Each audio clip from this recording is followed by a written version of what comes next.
allegiance to the flag of the United States of America and to the republic for which it stands, one nation, under God, indivisible, with liberty and justice for all.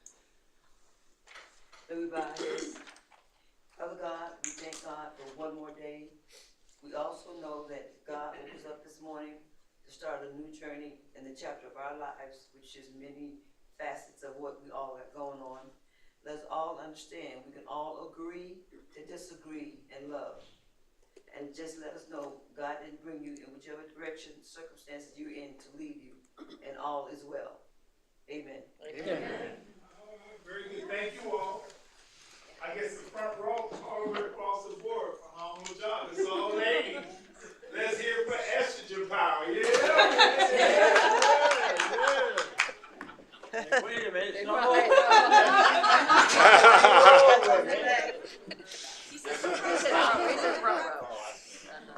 As Jackie Gleason says, how sweet it is. So you guys were not born at that time.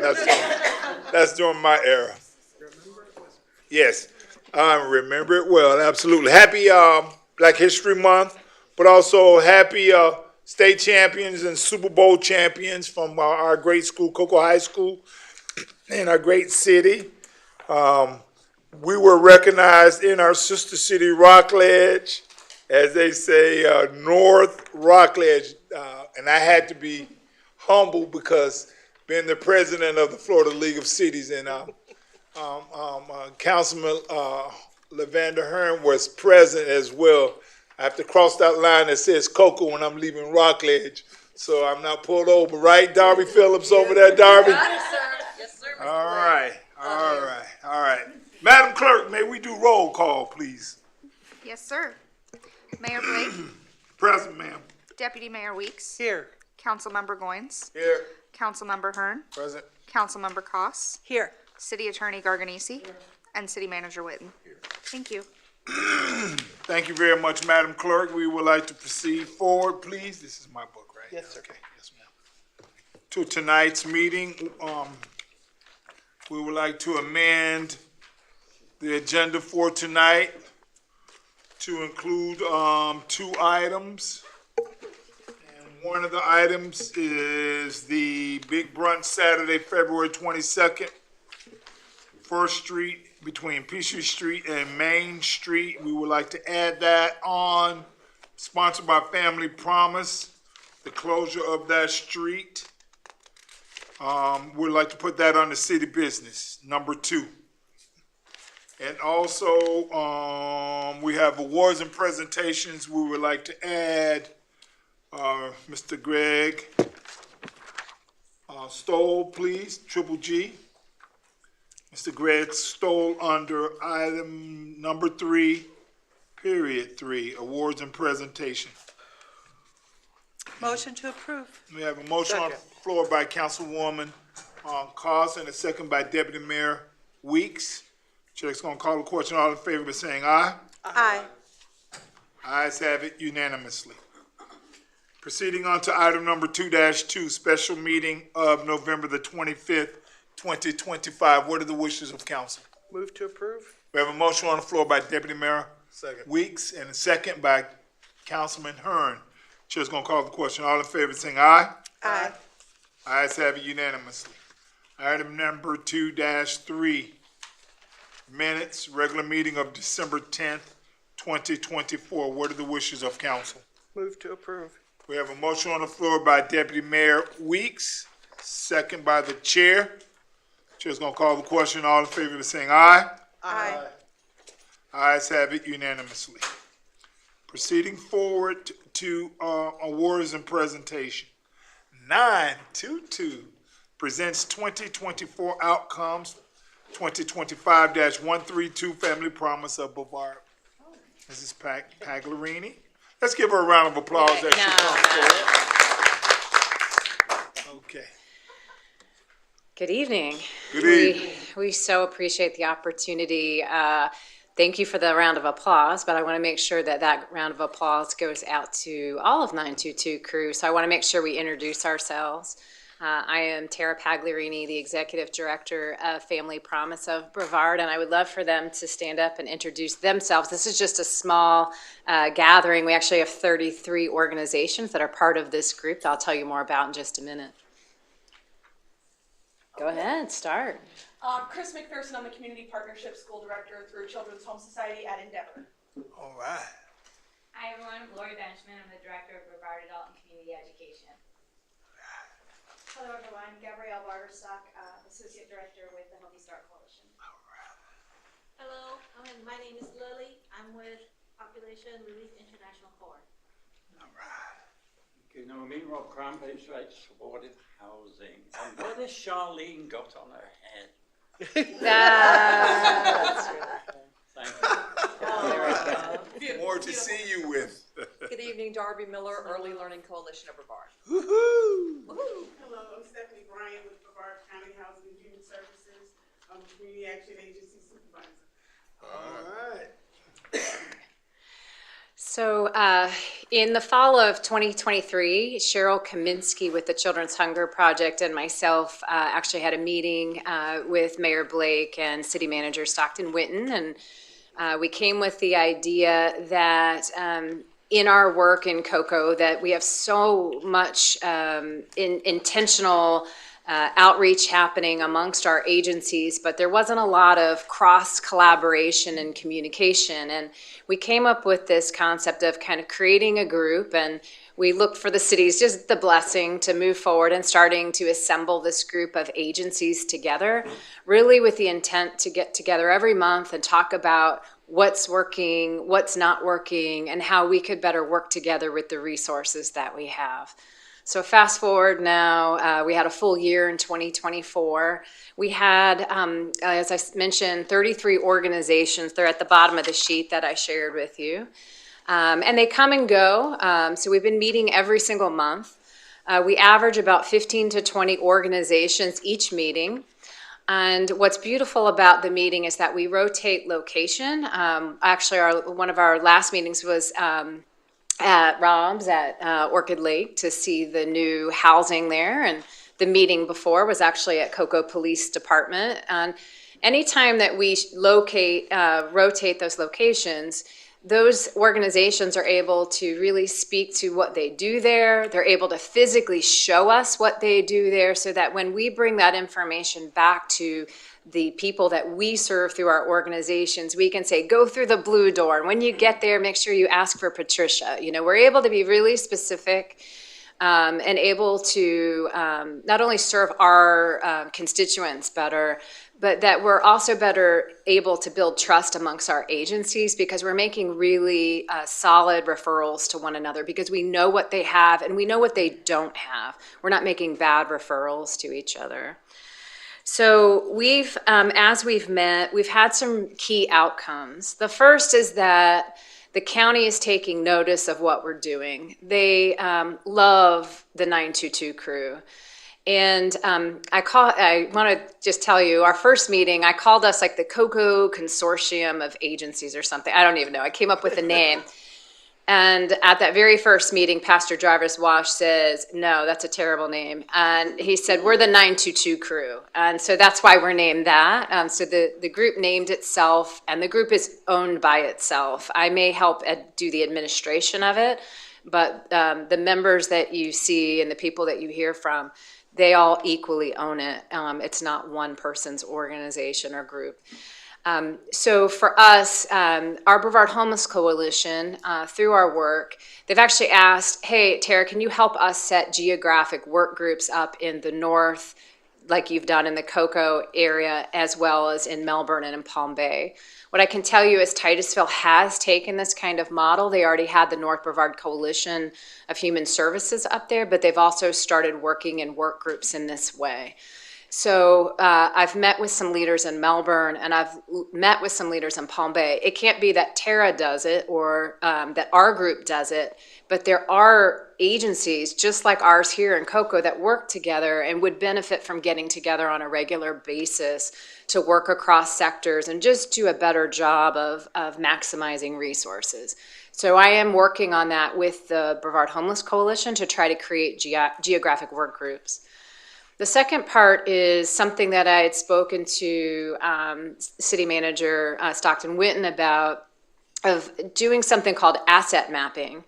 In the simplest term, asset mapping is taking note of what your assets are and then geographically mapping them in a way that you can actually see them, interact with them, and lean into those resources as providers. When you need each other, it exists.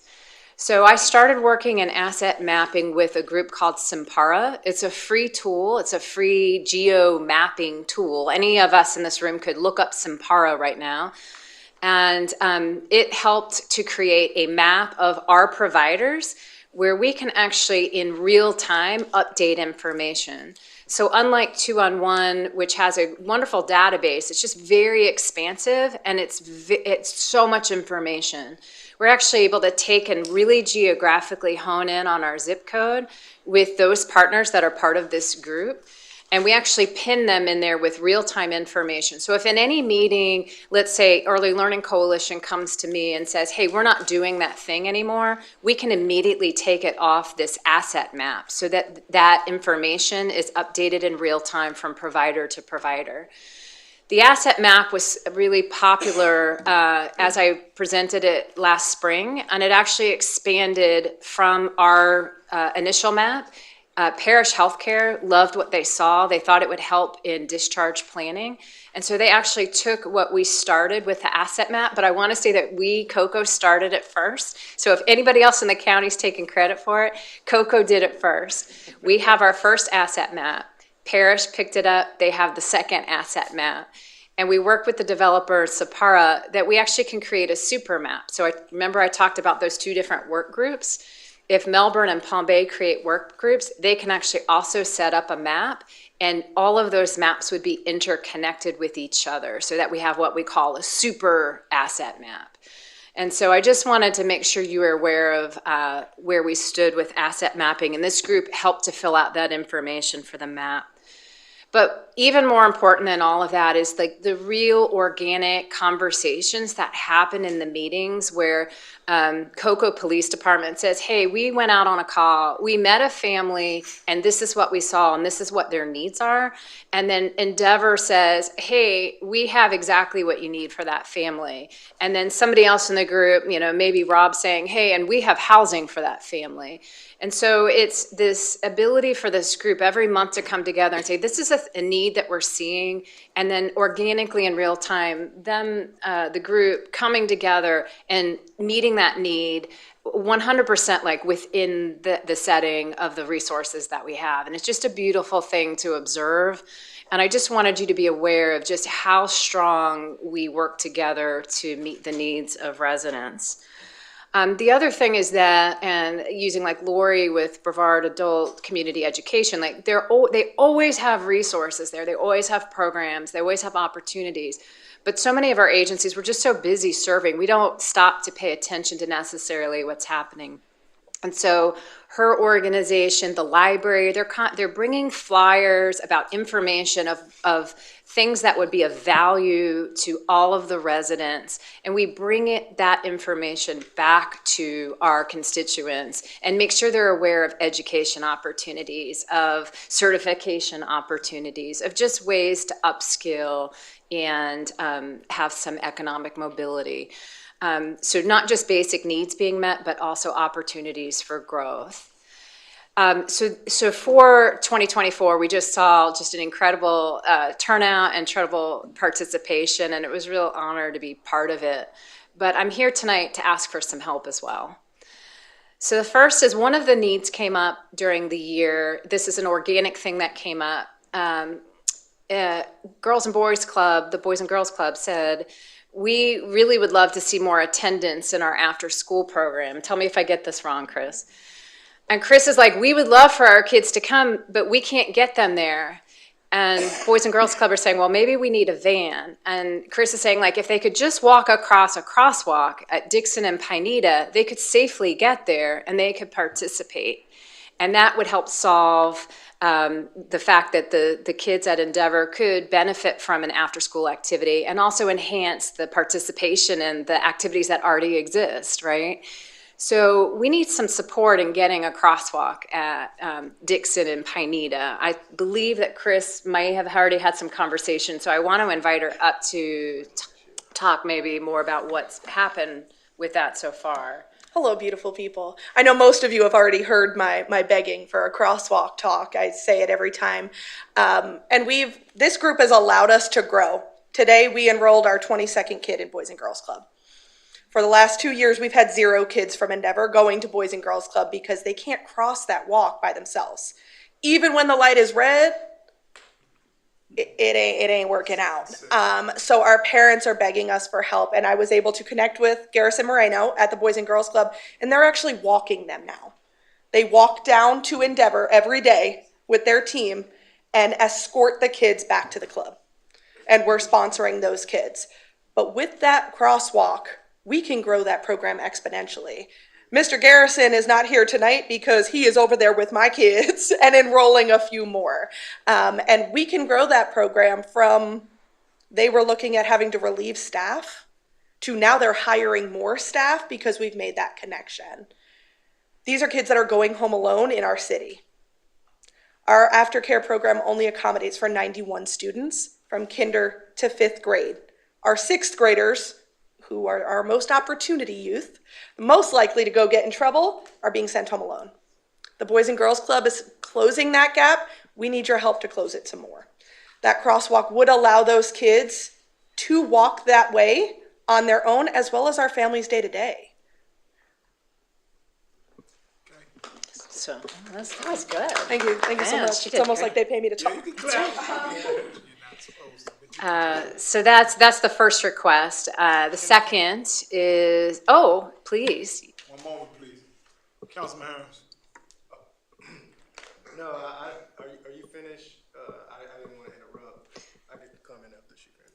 Okay, go ahead, ma'am. Second request was, we would love for someone from the city to be attached to this group that we could lean into around needs that arise like this, that could be an advocate within the city for things that arise. I don't know that you would need to attend every meeting. I know that time is of an essence for you, and I just wanted to be mindful of that. But there are times that things come up where there's gaps, there's questions, there's concerns. Would love to have a person be the designated person to this group from the city that could help us potentially solve or bring it back to council when needed.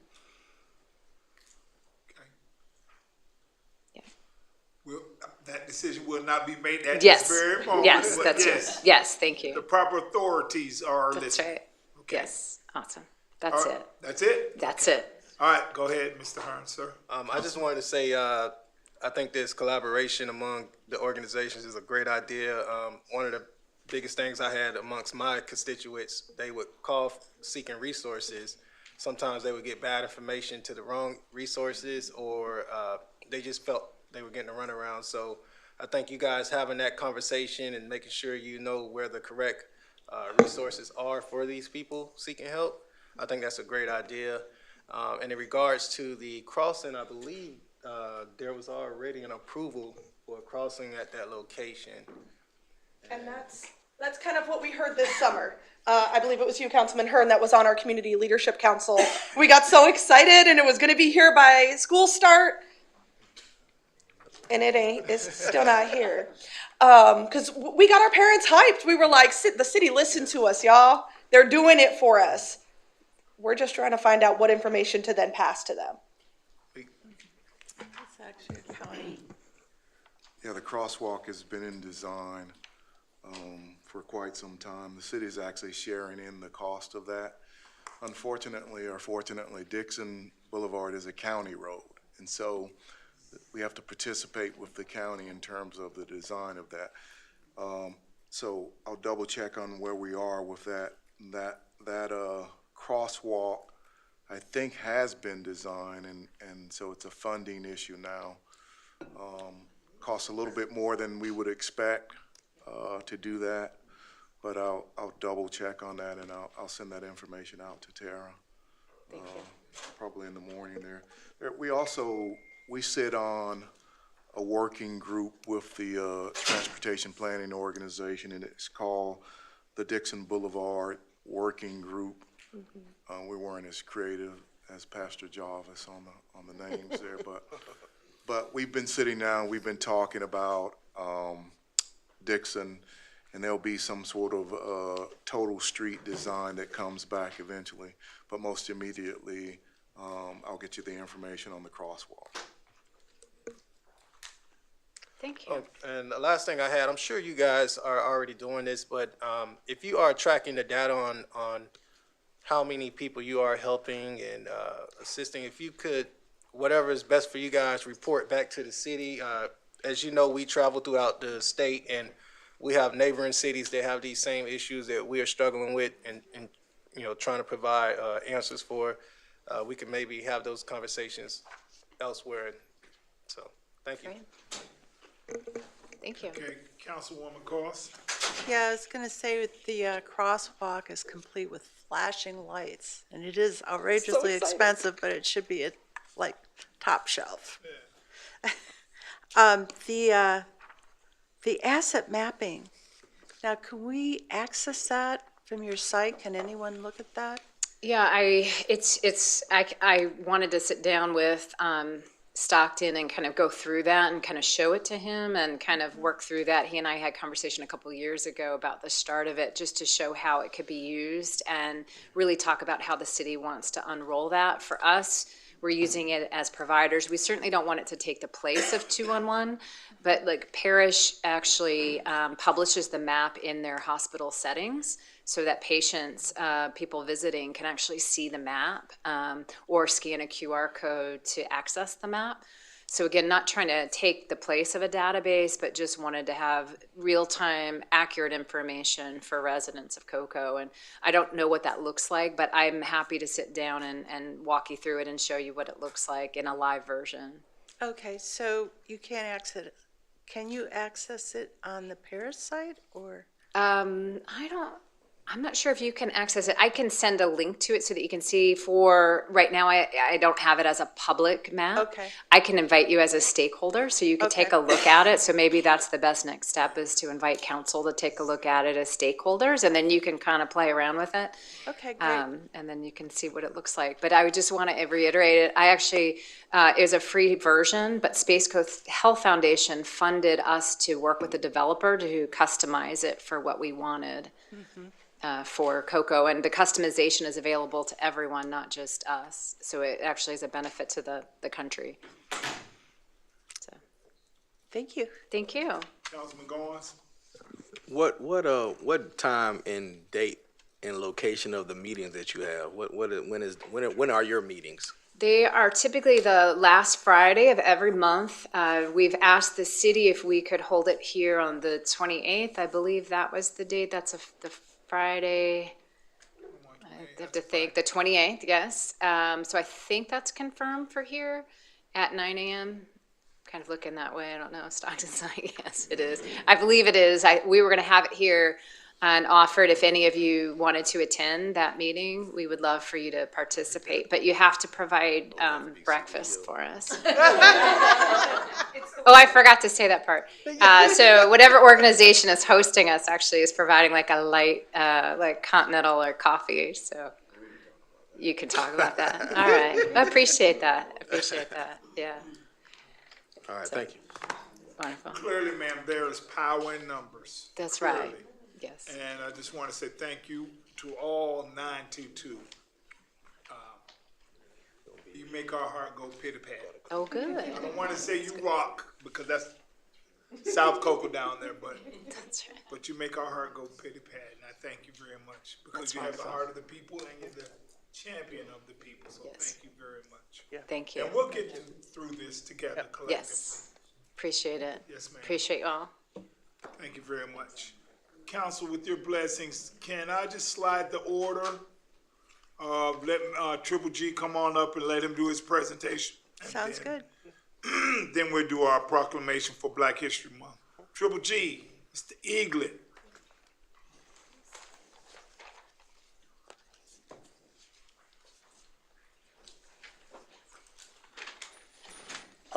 Thank you, all. And as a personal note, I just want to thank Family Promise our church and my wife has been involved with hosting families overnight. And so she's down where the rubber meets the road, and let me tell you, they get good traction. So actually, you're getting a 2 for me for tonight. I will make it as quick as possible. Since I did have the SCTPO meeting Monday, I have some my usual outbrief, but instead of tying you up twice, I'll give it to you one time. So what I'd like to do first off is just talk about our museums.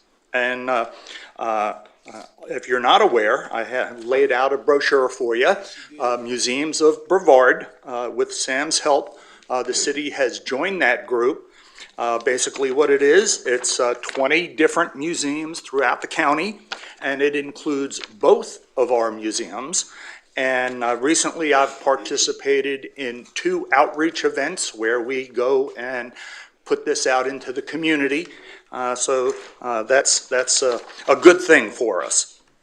Also, for the Brevard Museum, where I spend a lot of my time, I figured I'd give you some numbers. For 2024, we had over 9,000 visitors, with 6,000 adults and over 3,000 kids come through.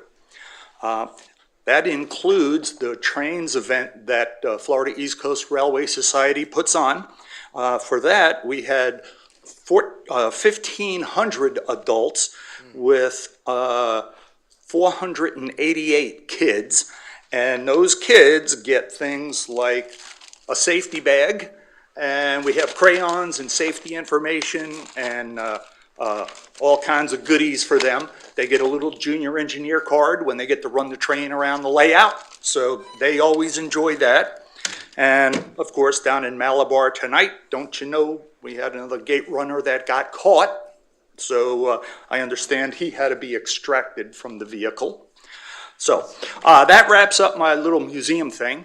Now let's move on to TPO. So also, I've passed out the annual report for you from Space Coast TPO. It includes a couple of good things that I'll get to. But first of all, okay, here we go. LRTP, Long Range Transportation Planning, cost feasible. We'll have a public comment period for everybody back here, right? There'll be a virtual one on May 21st from 12 to 1. And on June 11th, it's the in-person meeting, 5:30 to 6:30, down at the Center of Collaboration, right down here on US 1 in Rockledge. So, you know, they're always looking for that public input, okay? Speaking of Dixon Boulevard Complete Streets Analysis, there will be a public meeting coming up towards the end of the year, sometime in September 25, to take public input. So this is aside from what the city is working. This is actually the FDOT and SCTPO working with the city to make safety improvements to that road. Third, rail crossing elimination, otherwise known as a safety grant. COCO will have 3 crossings involved with that. Dixon Boulevard will go to a 4-quadrant gate protection. West Highlands Avenue will go to a 4-quadrant gate protection. Michigan will go to 3 gates and a median, which, to tell you the truth, I'm not real thrilled about not having 4 gates, but having 3 gates and a median there. As a person who would drive that, while it may work for Brightline, it certainly doesn't work for when FEC train 336 comes rolling in to City Point at 5 miles an hour, and you watch everybody make the U-turns and head to Dixon or the B-line. And I did try and pass that on to the TPO. I don't know how they decided what they were doing where. Leave that to the professionals. Also, this caught me by surprise. I wasn't aware of this one. Under the FDOT, the Transit Work Program, you know, Clear Lake Road from 520 all the way up to Michigan, they have a work order now for landscaping. So this is above and beyond the safety project, and so they're going to be doing some landscaping out there. So boy, You know, it sure be nice to have some shade trees by those bus stops. We all know what our summers are like here.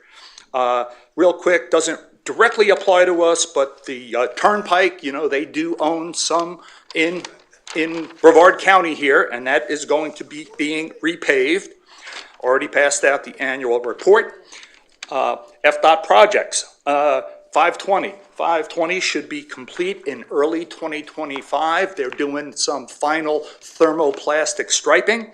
And also the 501 Clear Lake project, they're doing the last bit of cleanup there, spring of 2025. So those projects should be wrapping up here.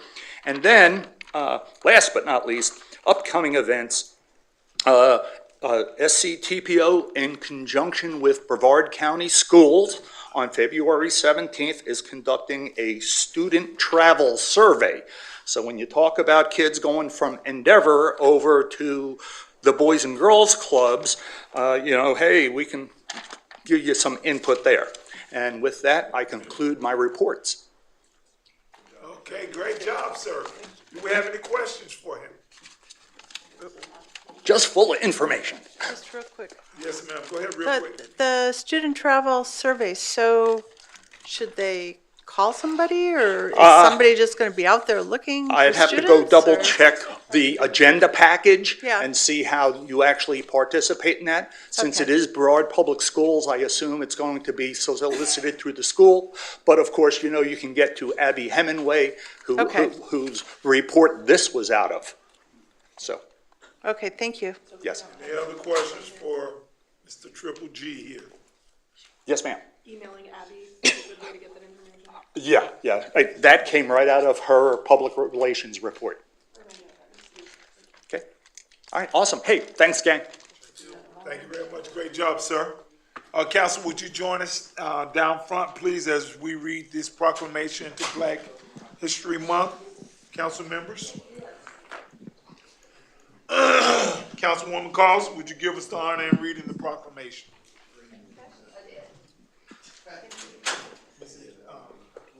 I'm calling you Dr. Weeks. You need a microphone, ma'am. Yes, ma'am, down front. Yes, ma'am. You need a microphone. Where's our photographer? No, Sam said she wasn't gonna be here today. You got it? Oh! Just want to make sure it's covered. I know what to do. They got it. Come on to the front, man. Yeah. Get in the sunlight. There you go. sister. All right. Y'all tighten up. Come on up here. Whereas celebrating Black History Month is an integral part of acknowledging the invaluable contributions and achievements of African Americans throughout history, and whereas recognizing Black History Month fosters a greater understanding and appreciation of the struggles, triumphs, and cultural richness of the Black community, and whereas history inspires and informs the future, and Black History Month serves as a reminder of the resilience and determination exhibited by individuals who have fought for justice, equality, and civil rights. And whereas it is essential to honor the legacies of African American leaders, activists, artists, scholars, and innovators whose impact has shaped our society in profound and lasting ways. And whereas by commemorating Black History Month, we reaffirm our commitment to confronting and addressing systemic racism, discrimination, and inequality in all its forms. And whereas celebrating the achievements and contributions of African Americans promotes diversity, inclusion, and equity in our communities, workplaces, and educational institutions. And whereas Black History Month provides an opportunity for dialogue, reflection, and education about the African American experience and its significance in the broader context of American history. Whereas it is imperative to recognize and celebrate the cultural heritage, traditions, and resilience of the Black community, both past and present. And whereas by acknowledging and honoring Black History Month, we acknowledge the importance of representation and representation of Black voices in all aspects of society. Now, therefore, I, Michael C. Blake. On behalf of the City Council of the City of Cocoa, Florida, do hereby encourage every Cocoa citizen, business, and visitor to join the mayor, the City Council, and staff in celebrating February as Black History Month.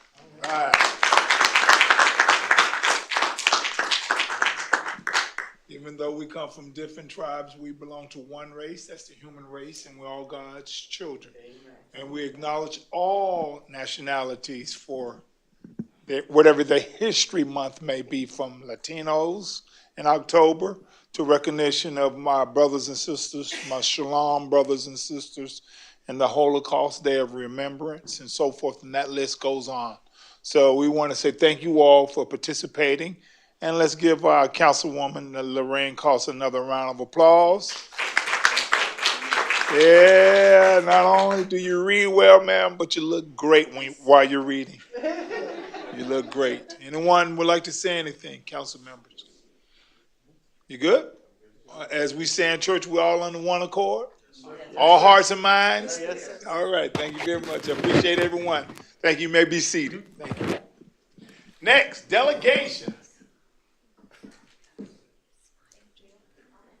Thank you, sir.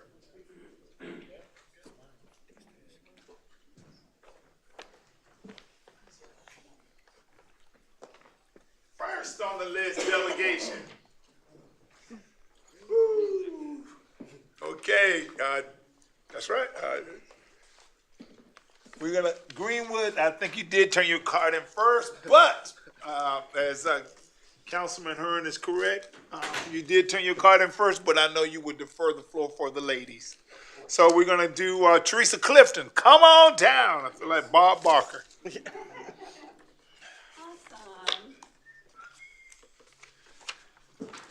Well, thank you for having me. I'm Teresa Clifton, and I'm the Executive Director of the Brevard Humane Society at 1020 Cox Road in Cocoa since 1952. Not me, the building. I'll be clear here. I come to y'all today to invite the community to come out to celebrate Mardi Gras. We have Mardi Gras Plaza in the Park in Cocoa Village on Sunday, February 23rd. It is our 19th year doing it, and we are very appreciative that the city welcomes us and makes Riverfront Park pet friendly, because just like every tribe have pets, and pets depend on us for their successful, happy lives, just the same as our tribe members do. So the event is from 10 a.m. to 3 p.m. It is a family-friendly event, and we will have our pet parade starting at 12:45 p.m. We'll have some judges. I know that Councilman Hearn wasn't here when I got here, and neither was Councilman Goins, but y'all have in the past been judges, so I extend to you, as I did to the other members of council, that if they can make it or not, to come to be a judge if you are free that day. We would love to have you come out as judges for our pet contest. We do have some companion pet lookalikes. You'd be surprised. That's true. You seriously want to get a pet that is good looking, because you don't want them, Are you offering security guards too? People are very passionate about their pets, but we are very excited this year to be able to continue doing it. After the pet parade, then we will have our crazy pet contest. Aside from that, we have our best pet trick, and we will have the best pet Mardi Gras outfit, and then we will crown the king and queen of Mardi Paws by the king and queen of a past Mardi Gras, which will be Ralph and Cindy Perrone. So they will be coming out to help be judges, and they will wear their crowning glories, because I understand there won't be one this year for the city, but that's okay, because we move on. We also will have lots of dogs out enjoying the lure course. If you don't know what that is, you should just come out and watch. It's very entertaining. It's like fun for the dogs. Uh-oh, I'm almost out. And we'll have pet contests and a silent auction and a pet psychic. So if your pet's doing something you don't like, you should come have them talk to the pet psychic. I'm just saying. Anyway, the Humane Society is very grateful for the city to be a partner again, and we welcome everybody to come out. And on a side note, we do have some money left from our the state of Florida spay-neuter tag. This year, we were awarded $25,000 to spay or neuter dogs that are in income challenging homes. So, so if you know of anybody that is seeking to get their pet spayed or neutered and it's a dog and they don't have the income for it, they can call us and we can do it for them through that grant. And that number's on this flyer, correct, ma'am? Yes. Is that number on that flyer? Can you talk about the flyer a little bit, please? Oh, yes, it's, they can find out more information about the event from BrevardHumaneSociety.org, or they can call 321-636-3343. That's been our number for like all that time. It's extension 218 if they'd like to be a vendor at it. We have some really great food vendors coming out as well as pet-related vendor supplies, so it should be a really fun event. And like I said, again, spaying and neutering is so important to keep the pet overpopulation down. Yes. We do believe in responsible pet ownership and are very grateful to the city for allowing Riverfront Park to be pet friendly and having the doggy do bags out there, because we don't want to endanger our environment either. We have a question, ma'am, Mrs. Clifton. Deputy Mayor Weeks, ma'am. Oh, I just wanted to say I have a now 16-year-old cat that I got from your facility. When we adopted her, her name was Frick because it was her and her sister, and they were Frick and Frack. Her name is now Sophie May, and and she is now 16 years old, and she was just a little kitten. So, and she's one of many. I adopted a dog from you guys many years ago he lived 14 years, so you guys do a great job, and thank you. Thank you. I'm disappointed that Chief Lamb isn't here, because I was going to tell him that I have now raised just about the $3 million I needed to rebuild the front of our facility, and we're working on now getting through that department that gives permits. If anybody can help me with that, that'd be great. Just saying, because we're got the plans and we're ready to rebuild, and it will be great for the community because we are 100% not tax base. We get do it through these kinds of events, and it'll be just really awesome once we can get our permit so we can rebuild it. I have two questions, real quick, short and sweet, I promise. The first question is this. I know traditionally as one of your fundraisers, you raffle off a car. Are we going to do that again this year? Yes, actually, I think it's going to be a 1966 VW Beetle. Wow. Volkswagen Beetle, it's white. It's so cute. Yeah, it's not ready yet, but when it is, that will actually, it will help. Every little bit helps. We use, I think, 9 cents out of every dollar donated for administrative overhead. The other 91 cents is saving animals' lives. So we have a shoestring budget, but we are very good. We use everything to the end. And things like that, people benefit by buying a ticket and winning the car, and we get the proceeds from it, so it works out really well. So buy a ticket, you all. Yeah. Because if I win, I'm going to turn my ticket in again so they can re-raffle it off again to help them out. That is very kind of you. Yes. My last question, just a survey from council. How many of us have participated at the Mardi Gras show before, the pageantry? Raise your hand how your deodorant is working, man. That's a tough competition there. Yes. Yeah, so we only have fun. Yes, a lot of fun. So we have one rookie. I asked her, but she's busy this year. I'm going to be out of town. I'll catch her next year. Well, we'll catch you next year. There's always next year. I told her I would love to do it. I will do it next year. There's a song called Unforgettable. I promise you. Yes. Yep. It's fun. Okay. Thank you for what you do for the community. Okay, next on the list, Ted Ford, Councilman Goins. Thank you for having me this second evening. Cousin. Mr. Ford, I hail from Township 25. 1700 Frida Trail. I sent Mr. Goins an email. I apologize for some of the misspelling. You have to get on Apple about that because the autocorrect, it spelled some crazy things. So I apologize for that.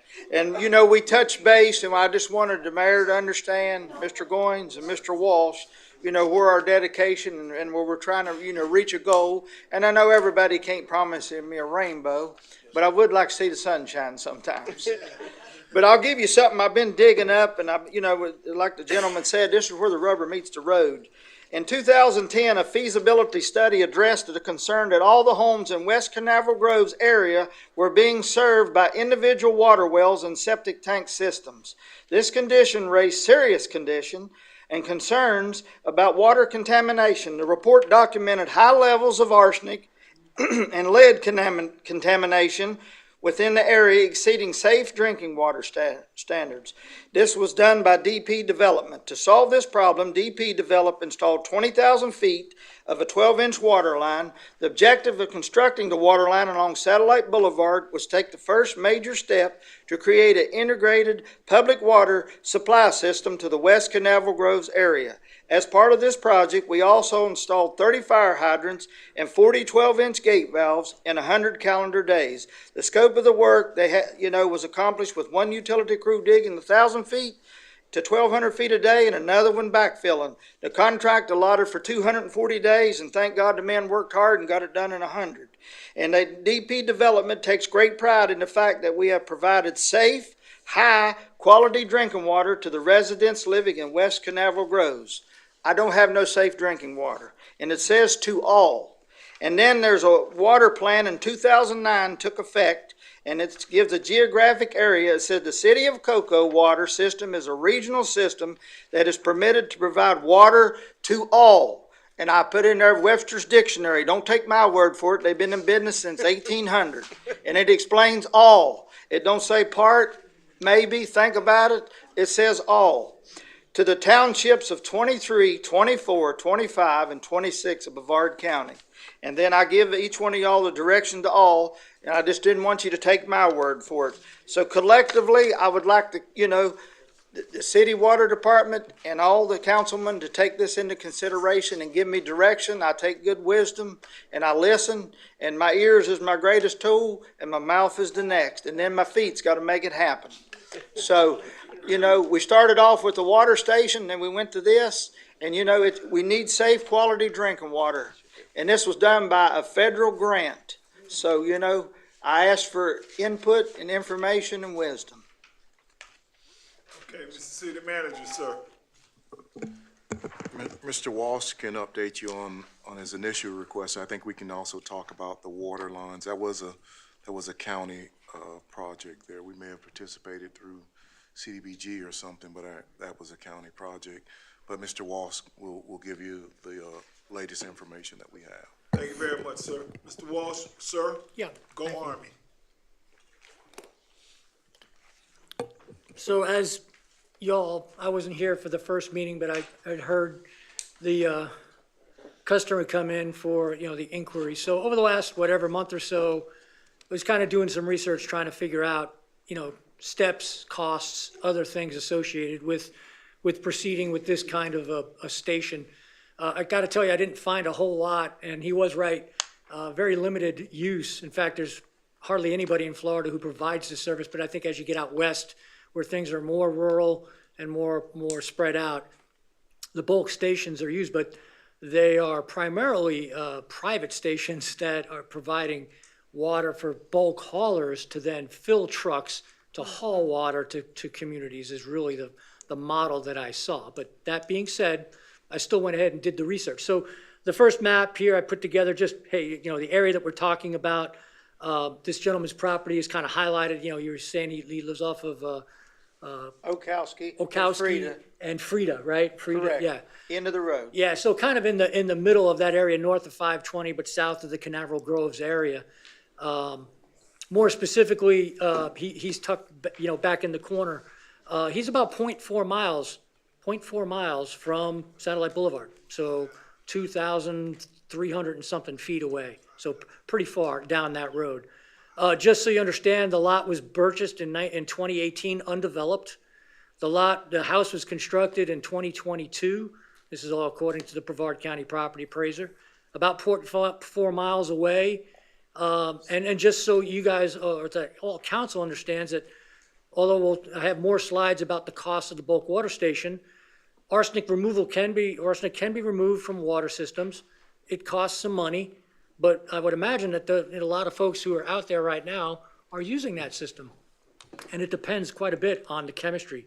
You're not gonna know exactly what that cost is until you pull water samples and test the water and see what kind of arsenic comes in many forms, and there are different treatment systems that treat different kinds of arsenic. So you have to kind of figure all that out. But that certainly is an option for the homeowner. It has nothing to do necessarily with this council.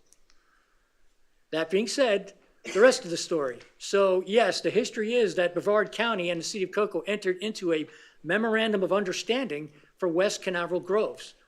That project built a 12-inch water main in 2018 using a HUD grant for the purposes of adding fire protection and services for lots along Satellite Boulevard, and it's specifically called out in the agreement. That was the only thing that it was to be provided for. This issue with Satellite Boulevard, by the way, predated me when I got here. I got here in 2009. This issue had been, if you all remember, Mr. Len Beckett and others used to come regularly. Yes. He had been to Carl Larrabee and others for years, and Mr. Weigriff before I ever got here. And so the development of the right-of-way and all the necessary steps were outlined in letters that were given to Mr. Beckett as well as other people in the satellite community about, hey, the right-of-way needs to develop. If you can develop the right-of-way, the streets, we can extend those water mains and so on and so on. And this was before we had even gotten the 12-inch water main. So the nice part of that is that the county got the grant, they installed that water line. It provided a number of hydrants along there for protection that were never there. So all the homes that were along there now have fire protection. But it was never contemplated that it would extend all the way to the side streets, at least not for free. There's a cost associated with everything that we do. And who pays for those costs are decisions that this board, this council has to make, okay? And of course, anything that has to be done per our requirements. And by the way, although it was a county project, we had an inspector that went out there and inspected it to ensure that it met all the COCO standards and so on when it was constructed. So the idea that came to council was to use, there's an abandoned booster station pump along 520, that's the area highlighted in red, if you can see it there, as maybe a possible place for a booster station. So that's kind of an aerial to kind of show you what's there. There's an existing abandoned building there, which most likely we would want to take down at some point. But for now, there's certainly enough space to do what we're talking about. That's no question. I did do some research. I talked to a company, I forget where they're out of. They sent me some brochure and some information. The bulk water dispenser, about 22,000 to 41,000 plus or minus, depending on whether we only want to serve people for 3/4 inch, got to fill up a bucket, or do we want to go up to, say, a 1.5 or a 2 inch for somebody, say, with a business, a power washing business, who wants to fill up a 200 or 300 gallon trailer that would come up, because obviously if you did it with a 3/4, it'd take quite a while. So that's why the variability in costs. The meter backflow tap, again, I threw out just the dollars here, but the other things that we did not talk about or have not been discussed is that that site as is not usable, not by today's standards. And it's a DOT road. It's going to potentially require a turn lane. I hope it doesn't, but it could. There has to be analyzed. It has to be permitted through DOT. Honestly, if the lane is required, which it probably doesn't, but we're going to have to prove to them that it isn't needed, the lane itself could be $50,000, $70,000, $80,000, which I didn't really necessarily even include in that cost. But the site development, we're going to have to do stormwater. We're going to have to do pipes. We're going to have to do security on the site. We're going to have to connect to the internet. We're going to have to do all of the things I generally listed there. I try to come up with a very conservative estimate, very low estimate, quite honestly, just a ballpark. I want you to get you an idea that it's not just $50,000 for a bulk water station. It's quite a bit more. Then there's recurring costs like software maintenance, cloud services. There'll probably be some site maintenance and, of course, electricity to serve that site. The kinds of bulk reader that I did look at has the ability to swipe a credit card if we connect it to the internet and set up accounts and things, potentially. But unfortunately, right now, the other system, which would be like to try to connect them like a customer, because of our Naviline system, it really won't communicate. There's really no possibility that we can do that. But there would be potentially a system to set up. It would just have to be, paid for and built into that station. So that's possible. Again, and I didn't include the demo of the building. That if we were to do that, that would be the utilities cost just to clear that building out of the way. So like anything, there's always policy impacts when we have these discussions. So I tried to highlight some of the things that would have to be at least be discussed by this council. We don't have a rate for bulk water distribution. We'd have to discuss that. We'd have to get our rate consultant involved and figure out what the true cost of bulk water is relative to the cost of what customers pay. We would have to look at our covenants and our bond restrictions to see if we have any conflicts. And unfortunately, those are fairly lengthy, and I really didn't have a chance to go through those documents to see if, I'm not sure if we would or not, but it would be something we would want to check. There is a legal liability of water contamination. What happens if somebody fills up from that site, they get sick, and they turn around and look at the city and say, well, I filled up at your station. I can't control from that point of exit to inside that person's containment what happens. And so not unachievable, it just creates another wrinkle which we would have to deal with and before we could maybe move forward so that the city's interests are protected as well as the other people who pay for the water system. The utility policy of restricting 1 meter serves one customer is kind of clearly outlined in our handbook. We would have to make some adjustments there. It's just one of those things we have to do. And then the current policy of the owner developer pays for infrastructure. That's where we've been well before I got here. It's the current policy. I clipped a couple excerpts from our handbook, but basically growth pays for growth. We don't put growth on the existing customers for water or sewer. And so in doing this kind of a bulk station, if the city were to pay for it, it would certainly be our ratepayers paying for that service to provide for these customers that don't have water.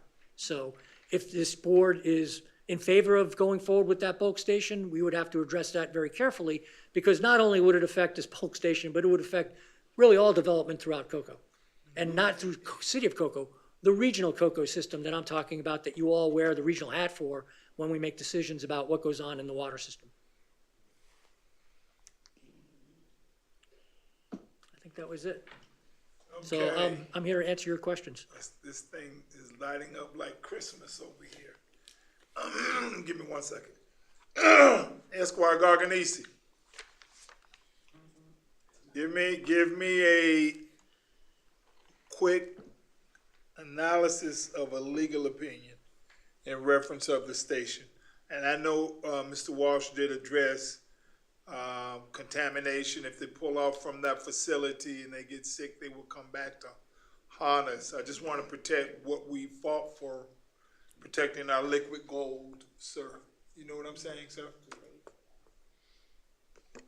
Well, I think Jack covered a lot of the, highlights and additional issues that would have to be evaluated from a risk standpoint. I mean, the city is in the business of providing potable water, so the city, and has a fairly good control of its water system through traditional methods of piping water into the households. The water station adds a different complex dynamic that the city has no experience in today. So I would imagine, given the duty that the city has to provide safe drinking water, a water station would have to have certain rigorous standards and protocols to ensure that the water is safe to drink, because the intent would be for drinking and for obviously other purposes. But Jack's going to have, and his team would have to meet all the same rigorous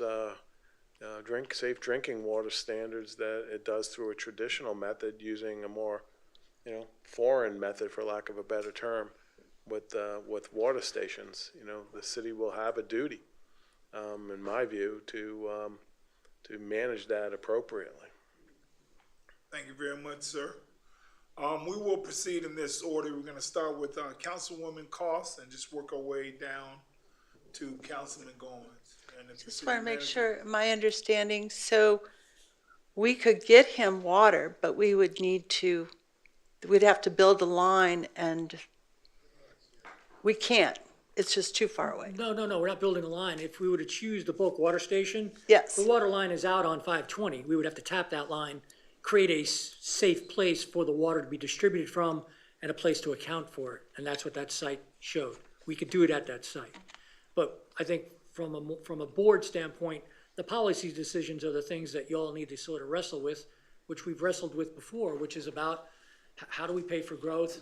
How do we pay for this case for a service, not only for this gentleman, but for other people who would be interested in doing or maybe participating? We don't have any necessarily idea, but there's an expense associated with that. That's all I've really presented. Right, versus doing what we usually do, which is build a line out there and.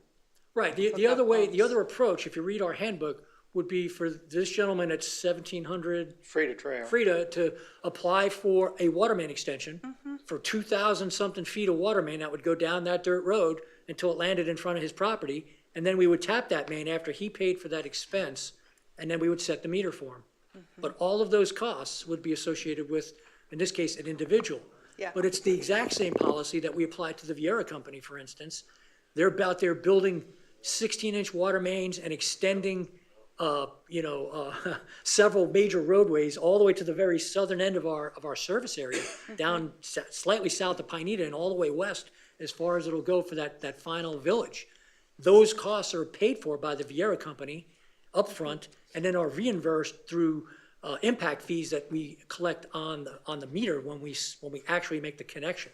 So they get a reimbursement. And we also had an agreement that paid for 5 major infrastructure projects where to extend those things until they're able to draw against those infrastructure projects as we build up that account, if I'm. Well, that was the summarizing question. that So are there other residents that, if he were to, are there other residents along that line that could share the expense to have water brought out I there? have no idea. I mean, Okay. This issue And- has come up several times. Yes, Mr. okay. Beckett was the only person who came Right. regularly for a couple of meetings. But every time I kind of suggested the same thing, which was, by the way, I did a little bit of research on the right-of-way, or private right-of-way, whatever it's described. It's not a traditional right-of-way. I think it's really hard to find. I've looked it up in Brevard. But what I didn't see was a utility easement within it. And without that, I think that would make it even more difficult. Okay. Which is where I kind of was like 8 or 9 years ago when Mr. Beckett came, which was, I'm not so sure you even have the right to build a common utility in the private easement that grants you access. And So this I is was- also, to have a station, I mean, this is really rare in Oh, yeah. Florida. Yeah, for I mean, Florida, even yeah. on this side of the Mississippi. Yeah, I think so. I spent hours looking, and I ended up throwing it out to my consultants who found somebody who they knew, and they contacted me, and then I was Yeah. able to find a company and then got some basic information. I'm sure there's other companies, and quite honestly, we would have to do a procurement. I mean, I didn't even put any of that down, but finance and other, we have requirements. It's not just one company. I'd have to put out specifications as to what we want, and I'd have to put it out onto the demand star so that could be openly bid. But I did that just so we had an idea that, hey, the station is around 40 or 50,000, depending on what you build. If it's a really small line, only for residential use, it might be a little smaller. But relative to the cost of developing the site, it kind of doesn't matter at that point because the site's going to be very expensive to develop because it's not going to be just where you can just pull off to the side of the road, fill up your can and leave. We're not going to be able to do that. So, Okay, thank you. does that make sense? Thank you. Is that it, Councilwoman Cost? Yes. Yes, ma'am, thank you. Deputy Mayor Weeks? Well, some of my questions were just answered, but I'm curious, being that we did a joint thing with the county before, is Satellite Boulevard now part of COCO, or isn't that still the county, right? County. So aren't there bonds that could be, or I mean, not bonds, but, well, impact fees, a number of places that you could go to apply for grants. That's the word I'm thinking of, grants for doing this, not only for a water station or now that I hear about the easement, no easement out there for utilities, that makes it tougher because I'm trying to get you water, thinking of water straight to your house. I have the solution to that. They're permitted to sell water to private individuals. I'm private. Once it leaves the water tap off of Okowski, it's all my responsibility. The city wouldn't have anything in it, nor the county. I've contested everybody. So far, nobody said they own the road. Mr. Ford owns the entire 2,000 feet road. The county said they don't want it. The people lives there don't want it, so it belongs to me, and otherwise, so you can go intimate domain down the street, or I could go intimate domain. And the city water facility has put in 5 water taps that I can prove without a shadow of a doubt. No houses there, nobody, and that line just keeps on trucking. So, explain that one. And, go back, sir. Yeah, I did some research from the last meeting because he claimed that there was some meters. And so we went through the customer service database and checked, and we don't have a single registered meter that's not on Satellite Boulevard. So if there are meters there, they're not ours. Or there's some kind of sub-metering going on that's illegal and against our handbook and our policies. Does the city allow someone else to tap the water main without their knowledge? No, it doesn't. No. It's illegal. Well, they was city employees there, so I'll save that one for Christmas present. They was all there in the city trucks, Vermeer boring under the road. I spoke to them. I got each name. I got the picture of the lot where the line went. The water tap is still there. There's no house. There's nobody there but the pepper trees. So and there's no address on the lot either. So, but we'll leave that one for another time and another place. So my question then is, Yes, are ma'am. you planning to pay individually to have water brought all the way down to your I can lot? provide the water line from Okowski to me. I just need a water tap at the end of Okowski. I will pay the fee. Nobody's asking for nothing free. All they have to do is bore under there and put me a water tap. We sign a disclosure that, and the city is never responsible for after the water leaves the tap. So is that doable, Mr. Walsh? And he's gonna need to submit engineering drawings for that development. Okay. And he's gonna need to be There able to you go. submit the right-of-way that has permission Yeah. for all 400 houses that collectively have that shared access easement and have a utility easement. There's not that allows many it. houses. Yeah. lives on the No. street. Wherever Yeah. that is for that section. Yeah, I don't know I'm how many familiar there with are. that. But anyway, there you go. So you got your answer. Yeah. Okay. I just need, if they're gonna do it, and then the second question, would you permit a water tap if I bought a lot on Satellite Boulevard? Yes. If you bought a lot on Satellite Boulevard, there are 40 or 50 houses that have. And then they're one more question. Directly on I don't Satellite want- Boulevard, I got many yes. people behind me, but everything's important, but the bulk water haulers pull up to all the fire hydrants there and hook up. I've seen them take 10 and 20,000 gallons and truck. How do you keep track of that? And how do they pay for that? And if they're not. They even connecting- brought it to me. Right off of Okowski, backed up, hooked it up. Okay, Go one ahead, sir. conversation, y'all. One conversation. Go ahead, sir. All right. The Go ahead, Mr. developers Walsh. have meters for development, and the water's metered when it comes to the site during the construction until the final infrastructure is built. There are a couple of businesses that have meters that can hook up, some of the mobile businesses. And again, we've kind of worked out some policies with these, limited businesses that move around a little bit. And so that's what they're supposed to do. Now, I think Councilman Goins sent me a picture of somebody Councilman Hearns just a month or so ago said, hey, I think this guy was connecting without a meter on it, but we checked it out. And so when people tell us, we do enforcement, if we find them, if we find they're taking water without a meter, then we fine them. Well, I was talking about independent bulk water haulers that hauls 5,000 gallons at a time in the water trucks. It's legally have their name and they're bulk water haulers. That's my next thing. Could you do a cost analysis for me to be my own personal private bulk water hauler? And I could back up to the meter and get whatever water and then you sell it to me prior to me having the right licensing to be a bulk water hauler? If you have a registered proper business to haul water and you have a place to draw it from, then. Well, I mean, where do you normally draw the water from if you're a We don't bulk have water? businesses that haul bulk water. They deliver to me all the time. And they pull right there to Yeah, they're private. They're not- Okowski. Yeah, I don't know where And they're they getting the water from. unscrew the tap, hook on the hydrant, 5,000 gallons come down to me, Mr. Ford, it's $450 cash. So, I don't know what to tell you. and it's consistently on Sadet Boulevard. So, but, I mean, we're not here to throw dirt, we're here to help one another. Yeah, I Here to work with one another. And I just, there is a way this will happen, because, and I know, the one I did look up in Arizona was private, but there's many more. But the $64 question is, All of us live there. I pay the same taxes, as I said before, as a gentleman on the front of the road. Then if I'm a private entity, then I should own the whole place and not pay no taxes and do my own thing. If nobody loves us, the city don't want us in a sense, and the county don't want us in a sense. But they have no problem, the county cashing that $1,250 check for taxes every year. And they don't have any problem. Our roads is better maintained on the side roads than Satellite Boulevard. But you know how it means? And when I first got there, they told me the police and fire and nobody even comes down them side roads. Some of them is unpassable, and there'll probably never be nobody live there. But to us that do live there, you know, it is a sacrifice that we have made to try to make things forward. But I know I don't want to hold this council up, but if you can find a solution, and if you could give any information to Mr. Goins about me being a personal, private bulk water hauler, and how would where do I get the water? Where does the normally bulk water haulers get their water from when they bring it to you? We don't provide bulk water to anybody. There are a couple of businesses that sell have it- meters that can pull from a hydrant because they're filling up like a 300, what I call a water buffalo. That's what I call them, but So what they do, have a big water tap at their home and they just fill them up and then sell it to you?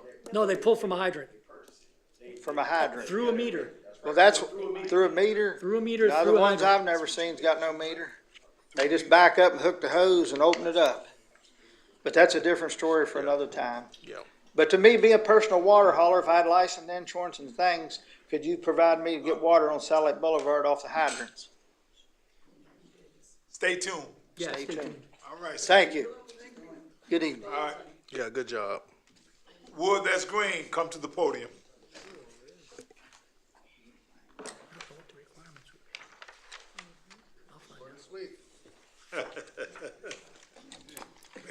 Greetings, everyone. Good Mayor, evening. council members, and thank you. Alex Greenwood, Brevard Avenue, Cocoa.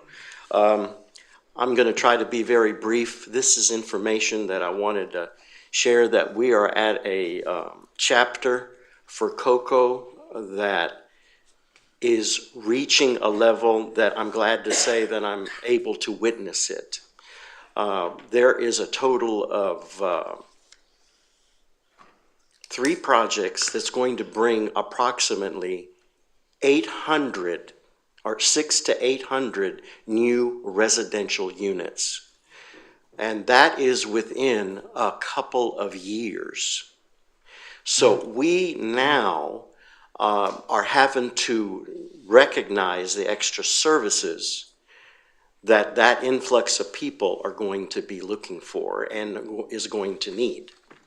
Now, there's been other support for an idea that could satisfy some of the needs that these additional residential units are going to be creating. Because I have presented information and petitions that I collected, Donna collected, also the petitions that the coalition had received for Candace Rogers. We're talking about just those numbers there alone. Donna's is 40 signatures, mine was 35. In the commercial property group, that's the majority of them. Donna is mostly residential and some commercial. And of course, Candace is more of the residential. What those petitions are saying is that the residents here are recognizing that we're having growing pains and we need to address it, the issues that's happening. And I think one good solution that I haven't had one person respond by saying, no, that's a bad idea. Everybody that has been involved with some of the issues that's happened in the village, they all agreed with the idea of potentially having a security guard to make a presence in the downtown area. And I'm just hoping that this is something, I know you can't make a decision on it now, but there's been enough support for this idea, and I'm hoping that maybe I could leave here that you all could mention that you might see about putting it on the agenda to vote on it. We need to do it as soon as possible. because we want to take advantage also of the Riverfront Park where all the new parking is going to be created. Again, I've said this before, we need to have a ribbon cutting ceremony and we need to brag of what we're doing in the downtown area for everybody to see. All the other bars, Satellite Beach, Orlando, all of them, they've all made some changes with the way things are going to be happening in their village with ordinances, things like that. And I think that a security guard idea like we have here in the City Hall would be excellent to help show that there is some representation in the downtown area that not only will help the police department, they have been bombarded with responsibilities that they're having to deal with, and it'll give them a little breathing room by having additional representation like that. Is it possible that I could get a consensus if there's a majority of you all that might want to request? Make that phone call, sir. Make that phone call. Make the phone call? Okay, I'll do that. Last thing I want to say, because I think that this is important, Teresa, Coco is lucky to have you. You have done a beautiful job all the years that I've known you, and I will be there at the park. All right. Thank you. Thank you, sir. Thank you. Ms. Lisa McDermott, please. Good evening. Good evening. My name is Lisa McDermott. I am the general manager of Clear Lake Liquors, and I am here regarding 1035 West King Street. I do have some information on zoning verification and a zoning denial. I've got copies for everybody if you like one. We were looking at that spot when a shooting incident happened in April of 2023 at 685 Clear Lake Road, which is county property. We saw this property and put a contract on this property in June of 2023 after getting the zoning verification from the city. We closed in September of 2023. Then we looked for a liquor license, and it has to be liquid cash. Banks don't finance liquor license. Took us a little longer to come up with the $450,000. Wow. In the past, we've never had an issue with the building sitting over 2 years while we found a liquor license. We were not expecting the city to screw us and give us a denial on our BTR. We submitted an application on the 15th of December, 2024. And we got a denial on January of 2025. In December, after we put our application in, the city started the new ordinance on the 23rd of December 2024. We are requesting the city give us a conditional use permit to open up a packaged liquor store. We have already spent the $450,000 on the liquor license, $700,000 on the building, and we have contracts, $180,000 in contracts, roofing company, inside shelving, all that stuff. If you like to see, like I said, I've got paperwork from the roofer. I got the paperwork from the city. So we are asking the city, after we've spent all this money, to give us that conditional use permit so we can move forward and open this store. And thank you very much. Thank you, Mrs. McDermott. Next, Mrs. Lanza. No questions, I guess. I'm hoping I don't lose my voice. It comes and goes. First of all, I haven't been here in a while since they did the $30,000 government grant home renovation, which they picked three, I can't say, I'm sorry, I take I'm on medication because of my neighbor and I lose my memory. But they picked three the Patriots, Paul, Brian, and whatever, another guy, from these three big contractors, or contract was the word. I ended up with a mechanic and an alcoholic working on my house. If you come to my house is destroyed everywhere. I have to repaint, I have to fill in holes and everything. I mean, I'm a very clean person, very clean, very neat. That's that. I mean, they screwed me, like, I was gonna say another word, but the screwed is the good word. Miss Marcia never came for the final inspection. The doors that they put in the front and the back are the same exact, like I said, they probably used the same ones and said they bought new ones. But they got the opening in the holes, so all my air is going in and out.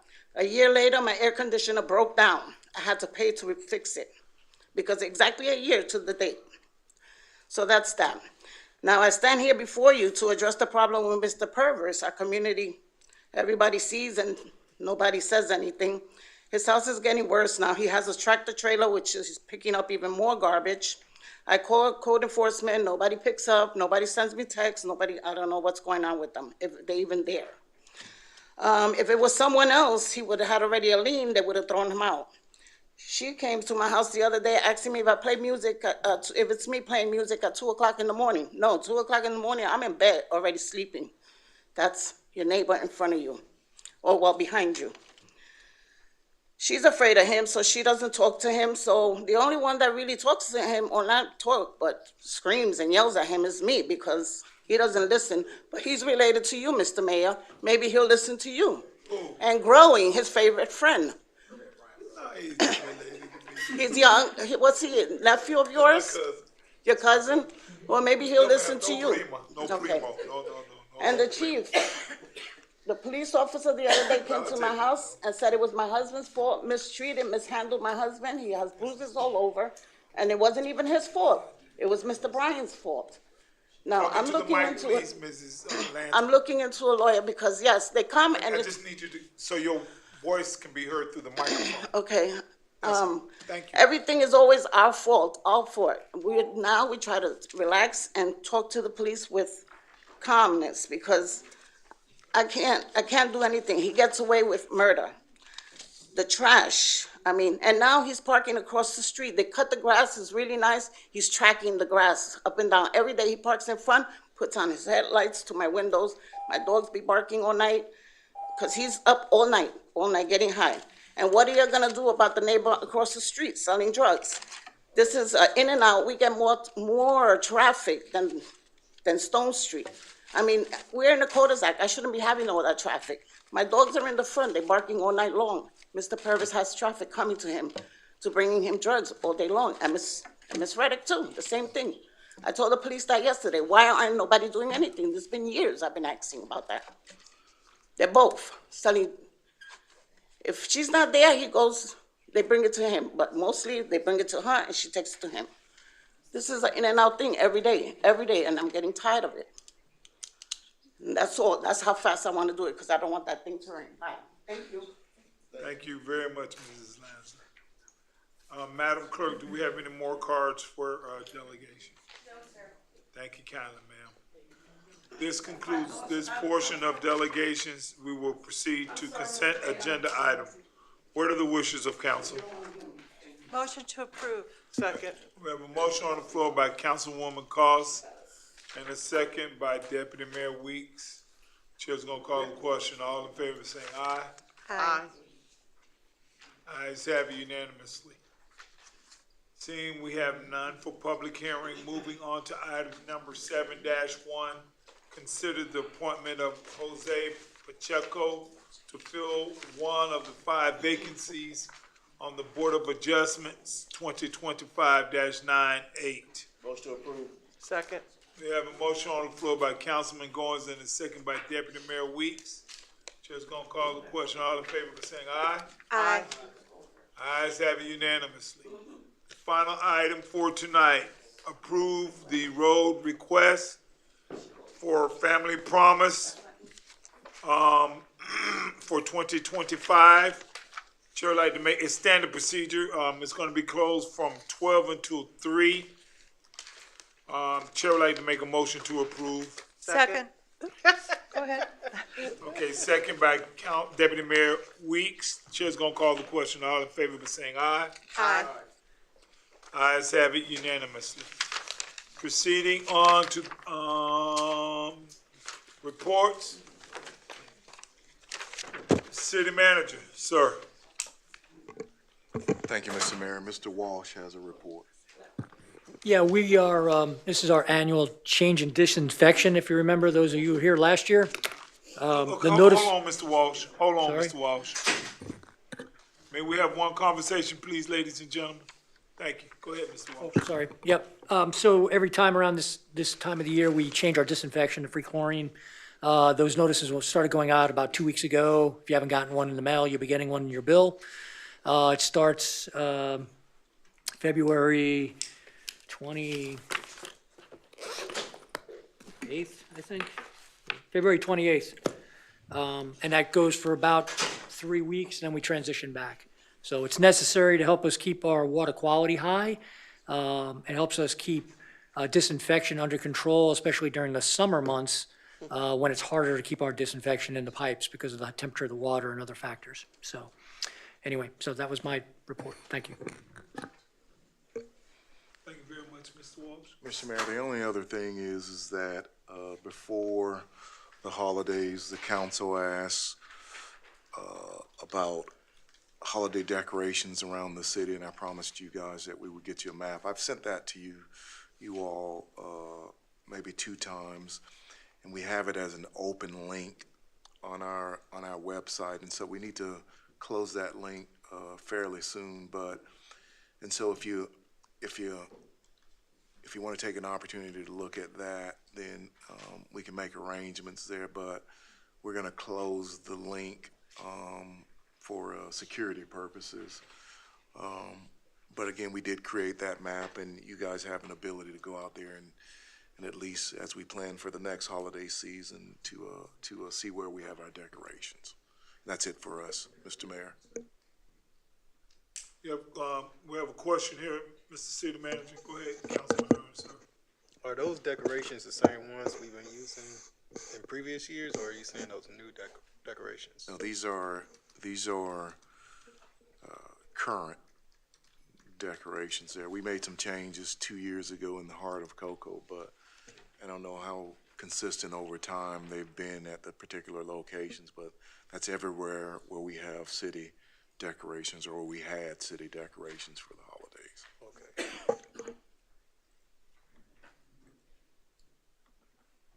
Is that it, sir? Yes, sir. Any other questions for the city manager? Seeing none. City attorney? Thank you, sir. I'm gonna do something out of the norm. I would like to go first today or tonight. And again, happy Valentine's to everyone. That this is this coming Friday. I wish everyone and all their loved ones a happy Valentine's. I want to say thank you, everyone, for participating, doing your civic duty, actively involved in community affairs. This is the event last night where we were at Rockledge City Council, being the president of the Florida League of Cities. Traditionally speaking, Rockledge has the reputation of having the president come forward and speak in behalf of the league as a whole, all 411 municipalities. It's also the city in which my dad was the councilman for 40 consecutive years in the city of Rockledge. This is our president, Jeannie Gardner, and her husband, Rob Gardner. We were there in Washington, D.C., and I was standing in front of one of the Congress members' podium in recognition of the month of February. Wanted to acknowledge Black History Month as well. This was with the Florida League of Cities. This event was paid by the Florida League of Cities. I'm happy to say, and I represent, like I stated, 411 municipalities. We did meet with our congressional members, both on the House side and also on the Senate side. This is a Lewis, where a poster where former legend, great John Lewis, in his office, right here. This is Congressman Byron Downs from on the West Coast, now called the Gulf of America and not the Gulf of Mexico. You know our sister city, Israel. I stand with Israel. We have our sister city, and I support them, Bet Shemesh, or some would say Shemesh. So there we met with one of the congressional members there, and had a wonderful time, very educational. We talked about CDBG. We also talked about municipal bonds not being taxed so that we can pay for projects pertaining to infrastructure, pertaining to safety on a federal level so we can get our federal dollars. And as you know, at one point in time, they stopped all federal grants temporarily. And that's the number one concern right about now at the Capitol, at the White House, is that we are spending more than what we have. And we have to come up with a solution. But the solution is this, ladies and gentlemen. If I pay into it, then I should be able to draw from the well. That's our federal tax dollars. And we're going to fight for our federal tax dollars. It's also in conjunction with Brightline, $48 million, so we can build our station. This is the Brevard delegation here, myself, Dr. Fetro, the city of Rockledge did a phenomenal job. They had hot chocolate for us last night, and it was wonderful. They had a cake with the picture on it. This is Pastor Ferguson, or Councilman Ferguson, or past President Ferguson, or he's my advocacy chairman of the board for the Florida League of Cities at the city Rockledge Space Coast 55th anniversary there. And a wonderful time. I will be first to admit that our sister city rolled out the red carpet for us. And it was seating room only. 70s. Yes, sir. And the event was under the 70s. You're right. As you can see, Jeannie Gardner, executive director for FLC, in her boots and her shiny, illuminating dress. This is one of the gospel shows that's getting ready for Easter. Is that you all? Somebody? Sammy Brown Martin is sponsoring this. You can see Friday, March the 29th. Right, Larry? At 5 p.m. until 7 p.m. He's not going, Larry? We're not going to your own sister event. And this concludes my event. I did have a heart-to-heart conversation with congressional member Rick Scott, our Senator Rick Scott. Also, Rubio's staff, Secretary of State Rubio's staff, and a host of other elected officials. Congressman Herodopoulos of District Number 8. There was a couple of photos. I don't know if it got to you or not. But thank you very much, Mr. Beach, for your cooperation and getting my photos ready for me, sir. Councilman Hearn, is it odds or evens today? Evens. 2 and 4. Who would like to go first out of 2 and 4? May it be 2 or may it be 4? Defer. Okay, 4. Defer. Okay. Again, congratulations to the state champions and also Super Bowl champions. Mr. Chauncey Gardner. Yes. And also Mr. Juwan Taylor. All right, District 4, here we come. And I apologize that I will not be going to Tallahassee this year. What? I'm sorry. No, But I will be doing a community meeting on March 25th that you'll hear more about, some planning going on in Clear Lake. Okay. Congratulations to Irene Ortega, who has joined our police force. And the good news, the big news to me was that we're getting very close to having full staff. So we're doing really well in that regard. The Save Our Indian River Lagoon had its 100th project celebration. In fact, we had 100 people across the bridge in Titusville, each with one of those cups that you see there, which had 100 baby clams in it. And the idea is that, so, you know, we threw those off the bridge. So 100,000 baby clams. They now have, and the reason that particular site was selected was because we have a 50% survival rate, which is actually pretty good. These are the filter feeders, of course, really important for our lagoon. In fact, there are some studies that say if we had only 25% of the docks that we have along the lagoon, only 25%, if those were living docks with clams and other filter feeders, that would do it for the lagoon. That would clean the whole lagoon. They're that powerful. Also got the opportunity to go to the West Africa Festival, the Essence of Knowledge, the urban bookstore. You know Michelle Davis. They actually have revamped their shop and brought in a lot of artwork. And I don't know if they actually expanded the building, but what an education that was. So I have a friend that just came back from Ghana. She was looking for a specific African artist for a print. They had it. And she said, I mean, she combed the area. This is the place in Central Florida for African art.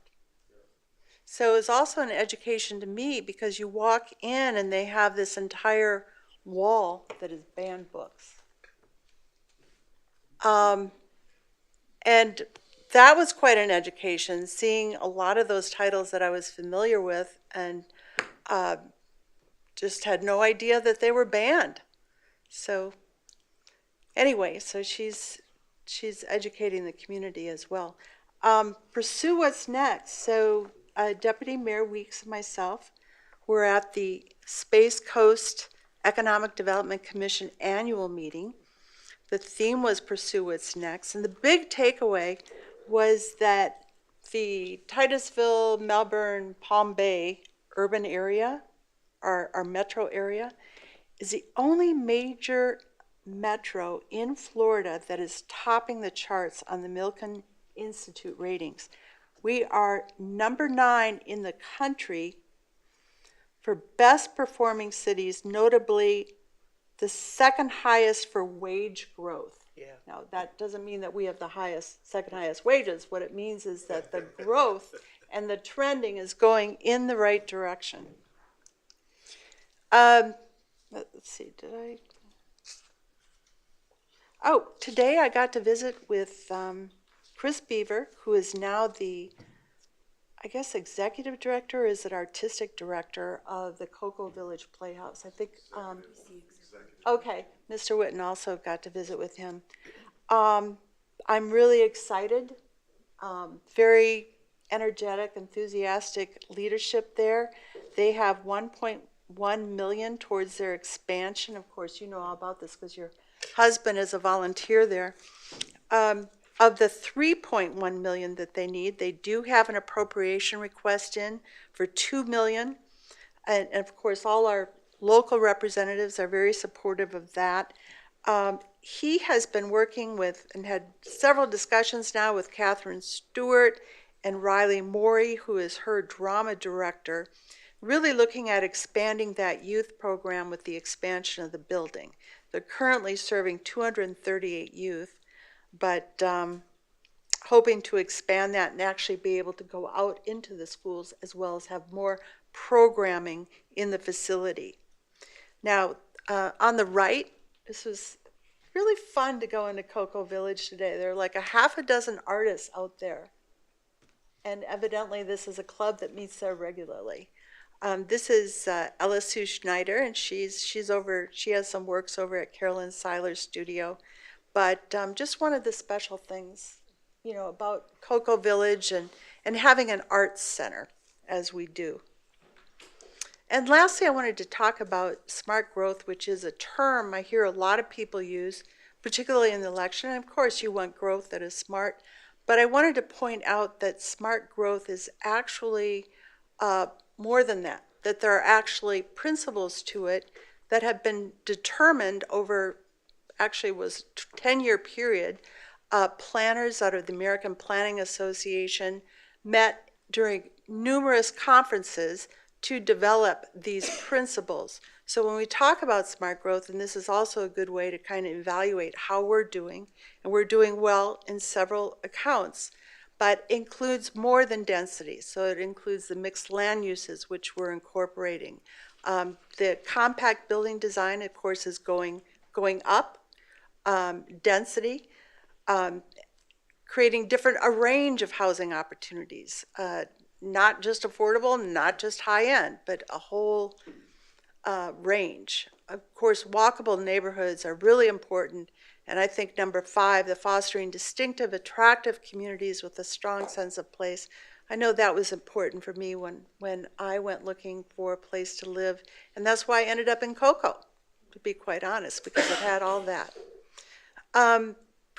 Preserving that open space, which is, we've talked before about the emerald necklace, and, having green areas that connect with each other throughout the city to create walkable spaces for humans as well as for wildlife.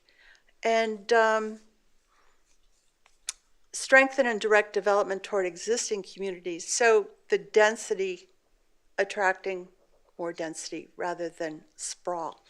And of course, we're going to be a transportation hub, so we're doing really well on number 8 to provide a variety of transportation choices. 9, we want to make development decisions predictable, fair, cost-effective. I think that that's a lot of the changes that we've been making.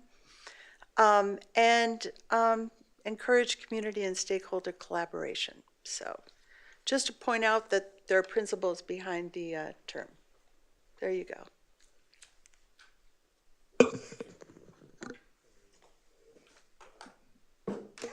So I don't have any photos this week, but I'd just like to acknowledge the Fisk Broadmoor Acre project is really coming along. I don't know if any of you have had the chance to drive down Fisk lately, but we now have sidewalks on the opposite side of the road, something we didn't have before, making that area a lot safer for the kids that the numerous of kids that we're seeing now at Anderson Park since we remodeled it. And so I'm very thankful for that. It continues to come along. And also I had the opportunity to attend the League of Cities event with the mayor, as he stated. And it's just really something to be proud of, the city of Cocoa, being a resident here, that everyone there was asking about what's going on in Cocoa. Everybody was really looking forward to the great things that we have coming along here. So I just wanted to report that to the public, that you should really be proud to be a Cocoa citizen. So thank you. Amen. Go Gators and go Tigers. So I said that to him. That's right. Yeah, he did a great job. A lot of Gator fans were in the house. Yes, so. yes. All right. Odds. Who would like to go first, Odds? You can go first. I'll bring up the end. Your thing, sister.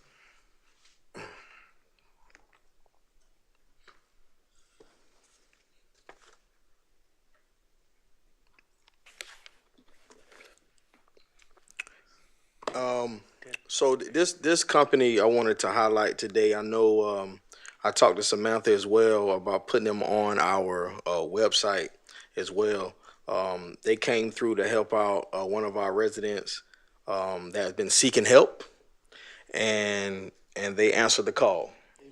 And so I think it also shows that with collaboration and relationships, because I knew someone else that they knew, and it all kind of connected to each other. So it's all about how you treat people. It can come back around, not just for yourself, but it can come back around to help somebody else. And so Dead Bug Dave is a family-owned bug company. As you see, the number is there. Support this business. He did not have to help out at all. There were several businesses that chose not to, and they have the right to. But they stepped up and helped out one of our residents. So again, I think we still got a long way to go with the process, but the fact that the process has begun is a beautiful thing. So thank you, Dave. When he said the name of the company, I was kind of, okay, I've never heard that one. But again, thank you, Dead Bug Dave, for stepping up. This is a Black History program that's at Eastern Florida State College. It will be Thursday, February 27th. Every year, the students there do an awesome job, and they have food, some really good food. And so, I love food. So I'm going to be there probably early and make sure I get but it's Thursday, February 27th at the Student Hub at building number 11 at Eastern Florida State College, Cocoa campus. So I visited a museum this past weekend in Birmingham, Alabama. This museum is my first time ever really getting emotional inside of any museum, and it brought a lot of reflection to me. I'm only 45 years old, so things my mother or my grandmother have went through, I didn't feel that, right? And so when you see and go through certain museums, it really touched me personally. And so the photo to the right was a classroom, and so that kind of brought me back to our museum that we have here, which was a former all-black elementary school, and I believe maybe one of the first in Brevard County.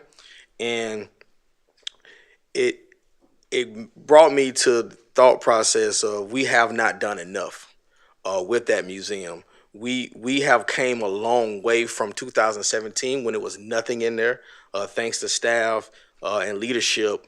Definitely Charlene going out and getting a lot of the grants that was done. Great job of getting that done, getting that started. But being inside this museum made me feel like a failure because I don't feel I personally have done enough to push it. I think I took the step back just hoping that the system can take care of itself. Asking volunteers it was a great idea for that.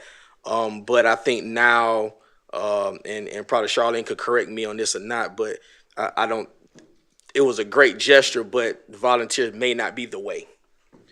Am I pretty much on the right track on that?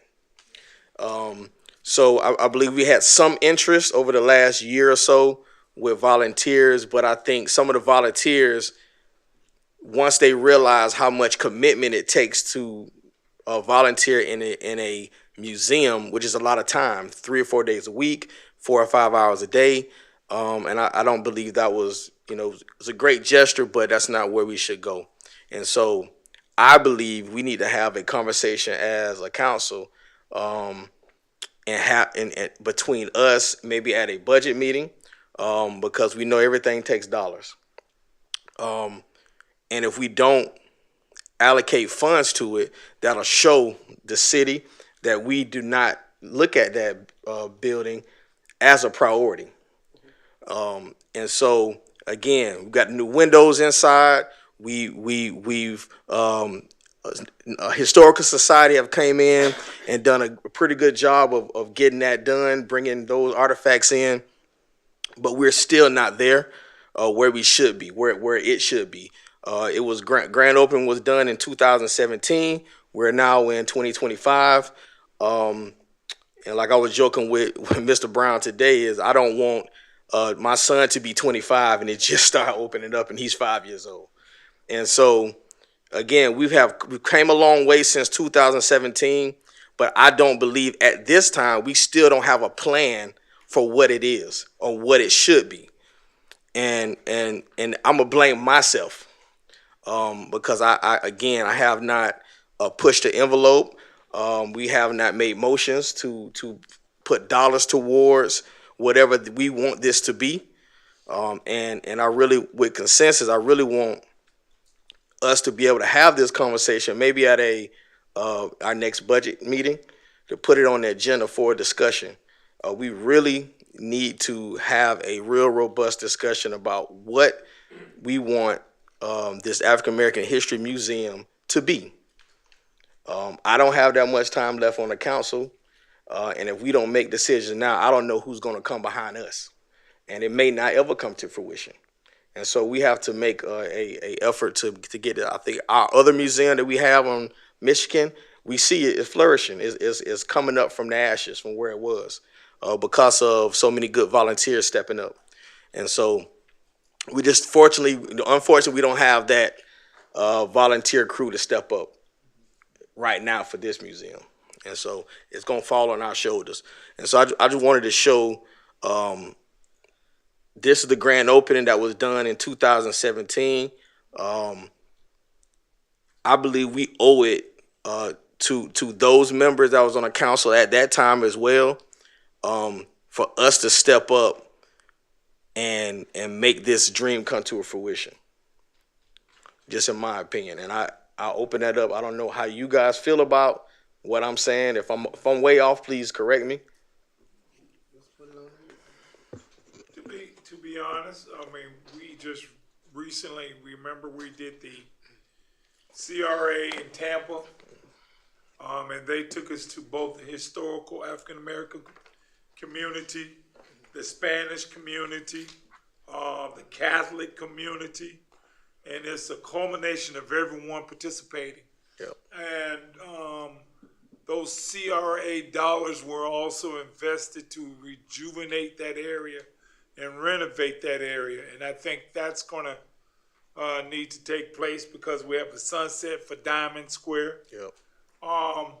It would be nice, yes, because it's amazing how all the streets intersect with one another. Yep. From Barbara Jenkins to Rosa L. to Blake, everybody is connected from the old school, but it should go beyond that too as well. Yep. Just like Councilman Councilman Hearns was talking about. So not out of Orlando, but she stayed right here near Stone Funeral Home.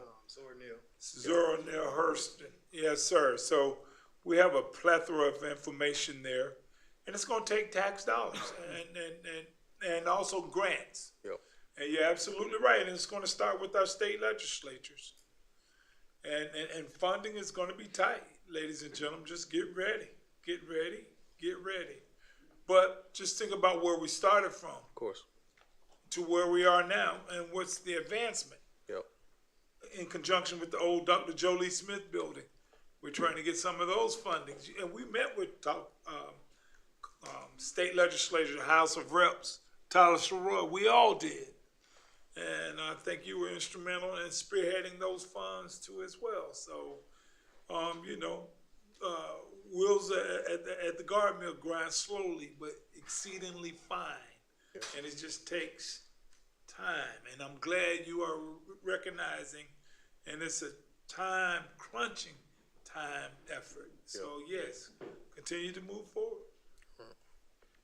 Councilwoman Cost, your light is on, man. Yeah, I was just going to say, I mean, I share your frustration as well because, and I don't think the expectation that volunteers are going to come in and, I don't think we're there yet. Yeah. But our goal should really be to have a plan to make this a living museum, and then build our interpretation as we go. And so like last year, we really need a speakers program. I mean, that's a beautiful space.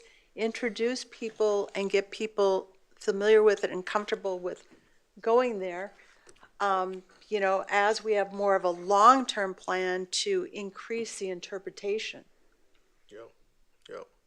Yeah, I'm with you on that. I mean, I think the main thing right now, just in a short term for me, is to create foot traffic, in which that could be traveling exhibits. It could be local Divine Nine groups to come in and do. It doesn't have to be in Black History Month, but in those months, maybe every other month, we have something that we present inside of the building. And I guess the question I would have, and that's something, maybe, again, we could do that at the budget hearing, but we may have to look at a nonprofit who is maybe currently have the expertise to do this and allow them to run it for us, because we don't have the staff to do it. And then again, just to reiterate, we don't have the volunteers as well. We maybe have some volunteers that can help out, but to run day to day, nah, that's not going to happen right now.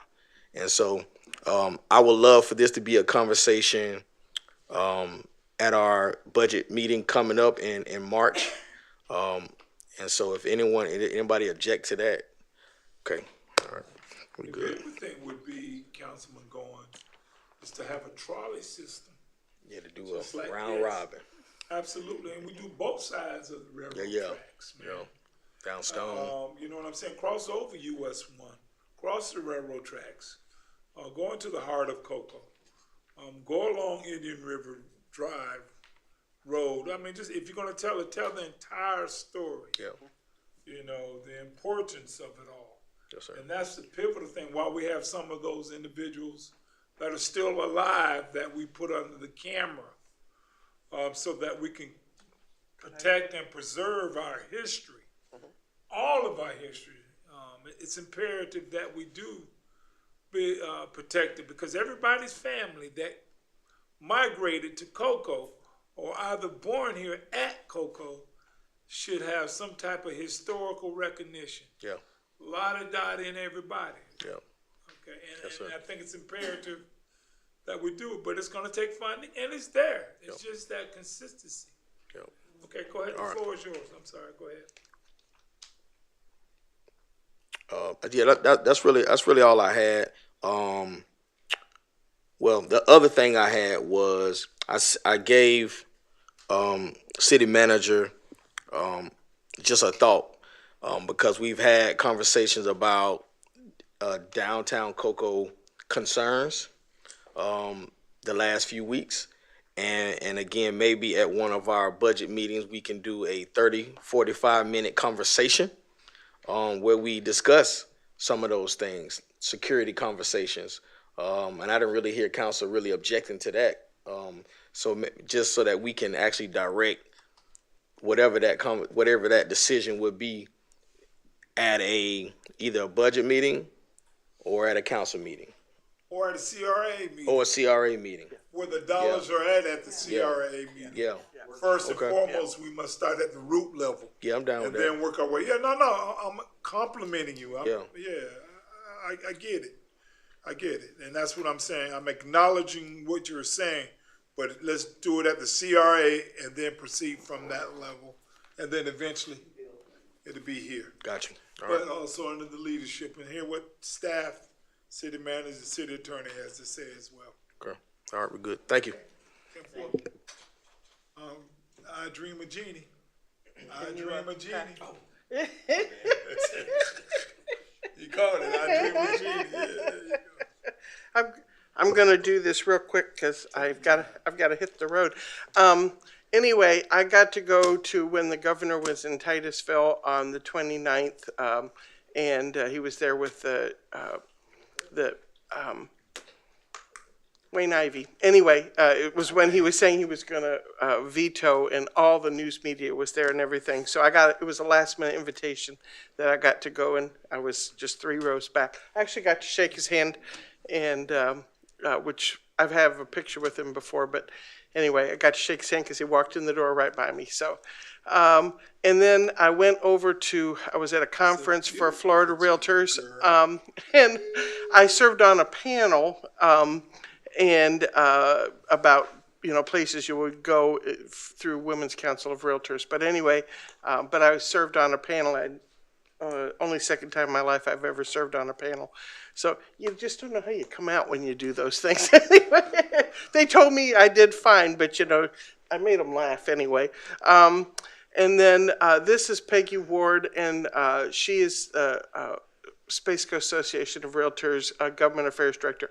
SCAR won 4 awards that night. We've never won 4 awards for our Realtor Political Action Committee, and that's Donna Tidwell. And so it was a banner night. And then this gentleman here in the middle is the incoming president of National Association of Realtors. His name is Kevin Brown. And then the lady on the far right is Christine Hansen, and she will be 2027's president, and she's from Florida. She was a former president of Florida Realtors. So we were well represented there, and they were doing a panel. And Tim Weissire, he is the Florida Realtors new president, and you met him at the luncheon. And then this was an interesting, this has to do, and I somehow cut it off, but it has to do with rental prices and how much they've gone up, adjusted for inflation. And if you look here, you'll see Melbourne, but it was kind of Brevard County, and 1.4% is what adjusted for inflation when it's gone up 24.9%. Yeah, in the last 5 years. Isn't that amazing? But I will tell you that prices, because of all the lovely apartments that we've had built all around, they've stabilized and are starting to go down. So on rentals, not home prices for sale. And then I'm a Florida director. This was only half the room. There were 700 directors there, but our table happened to be halfway up. And so I was there for 5 days. And then Lorraine and I, as she said, we attended the EDC. No, that's not an awful picture. I said, come here, Lorraine, we got to commemorate being there. So anyway, we were there at the EDC, and they do such a great job. And Rusty Mill, this year's president of Space Coast Association of Realtors, was Volunteer of the Year, and so he got that award, and great guy. And I love the Pursue What's Next, so I did that. And look who was there, Tim Weissauer, because besides being the president of Florida Realtors, he's also president of the Orlando Airport Authority. Whoa. I know, right? So he was there because of the Orlando Melbourne. So he only wears a few hats, and he has 3 companies, so he's not a busy man at all. It scared me to death because I didn't know he was there. He came up behind, grabbed my shoulders, I jumped. So anyway, that's all the pictures. I'm sorry that I've missed some of the things I signed up to do with the council the last few days, but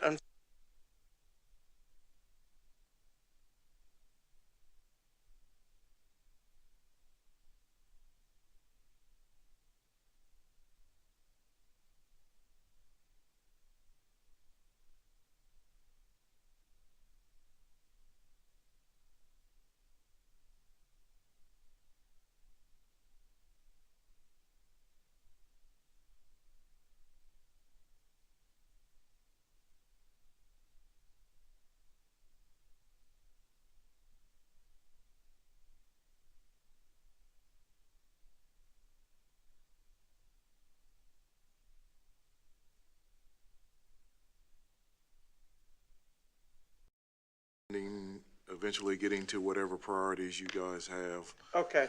I figured there was a process. I think it's next week. It could be the next workshop after that. Was their priorities? Is it 2 workshops, council priorities? So actually, when we go to your council priorities at that March 4th meeting is where we plan on presenting that to you guys. Wonderful, thank you. I meant, like I say, it was crazy, and when I was writing down my thing, I said, if I don't write it down now, I have a little ADD, I'll forget. So I wanted to make sure that I brought that up then. And Councilwoman Weeks, there was also a budget adjustment done, rolling that money over back in November. And then I'm working on the financial statements right now to ensure that that's assigned. So there is still money set aside for whatever's decided to do. Great, thank you so much. I appreciate that very much. And I just wanted to say thank you to all of the rest of the council for all the things that you guys brought up tonight. It's all good ideas, all very good ideas. Thank you, sir. I'm done. Great job, man. Great job to council and city staff, city manager, city attorney. Seeing this concludes this portion, I would just like to end with this theme. Be strong enough to stand alone. Smart enough to know when you need help. And brave enough to ask for it. So go in peace. Happy Valentine's. Blessing to everyone. God bless America and these great United States. Chair entertains a motion to adjourn. Move to adjourn. Second. All in favor by saying aye. Aye.